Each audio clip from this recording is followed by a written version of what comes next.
So normally when we buy child locks, they either, they ruin our cabinets or they just don't work.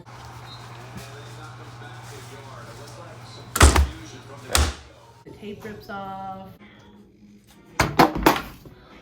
or the baby can somehow still get into the cabinet. Really? Hey, you see what this button is for? What? What? That's how you do it. So you've seen one of your kids do that? Yes. Tell me about A it. million times. Really? They end up just jimmying, trying to open the cabinet enough where the locks just get loose and eventually break, don't work anymore. And then I have them stuck on my cabinet.